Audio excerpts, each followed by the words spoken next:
रुद्राक्ष हे परमपवित्र असून ते शिवजींना अत्यंत प्रिय आहे। रुद्राक्षाच्या दर्शनाने, त्याला स्पर्श केल्याने व त्यावर जप केल्याने सर्व प्रकारची पापे नष्ट होतात।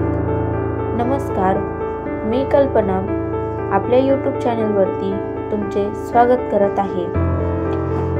तुम्ही चॅनलवर नवीन असाल तर चॅनलला सबस्क्राईब करा व व्हिडिओला लाईक आणि शेअर करा। आजच्या या व्हिडिओमध्ये मी तुम्हाला रुद्राक्षाचा महिमा सांगणार आहे। तर चला पाहूया रुद्राक्षाचा महिमा। पूर्वी श्री शंकरांनी पार्वतीला रुद्राक्षाचा महिमा सांगितला। भगवान शंकर पार्वतीला म्हणतात, एके दिवशी लीलावश होऊन मी डोळे उघडले। माझ्या डोळ्यातून अश्रू खाली पडले। त्याच्यापासून रुद्राक्ष नावाचा वृक्ष निर्माण झाला। त्या वृक्षावरील रुद्राक्ष मी विष्णू भक्तांना आणि सर्वांना दिली। त्यानंतर भूलोकी रुद्राक्षाचे वृक्ष निर्माण केले। तेव्हापासून याचा महिमा वाढला। पांढरी, लाल, पिवळी आणि काळी अशी 4 प्रकारची रुद्राक्ष आहेत। रुद्राक्ष आकाराने जसजसे लहान होत जाते तसतसे ते अधिक फल देणारे होते। मोठ्या रुद्राक्षापेक्षा लहान रुद्राक्ष अधिक फलदायी असते। रुद्राक्ष आपल्या शरीरावर धारण करावे। संन्यासी लोकांनी प्रणवाचा उच्चार करून रुद्राक्ष धारण करावे। रुद्राक्ष धारण करणाऱ्या माणसाने पूर्ण शाकाहारी राहून कोणत्याही व्यसनाच्या अधीन राहू नये। फक्त सात्विक अन्नाचे सेवन करावे।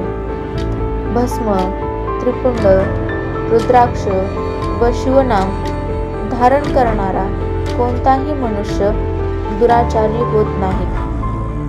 सर्व प्रकारचे परमात्म्याचे नियम हे माणसाने सदाचारी राहून आपल्यातील देवत्व प्रगट करावे यासाठी आहे।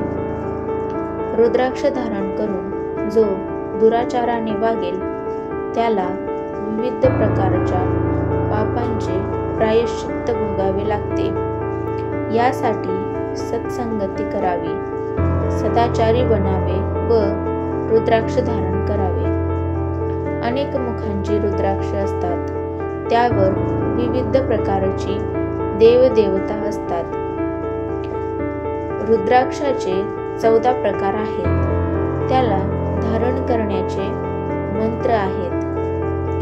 या 14 मंत्रांनी क्रमशः एकमुखी रुद्राक्षापासून 14 मुखी रुद्राक्ष धारण करावे।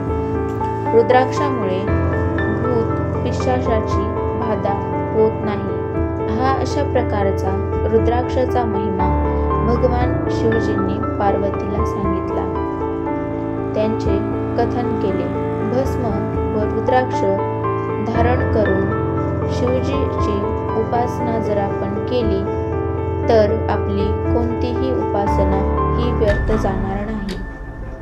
तुम्हाला जर ही माहिती आवडली असेल तर व्हिडिओला लाईक आणि शेअर करा। धन्यवाद।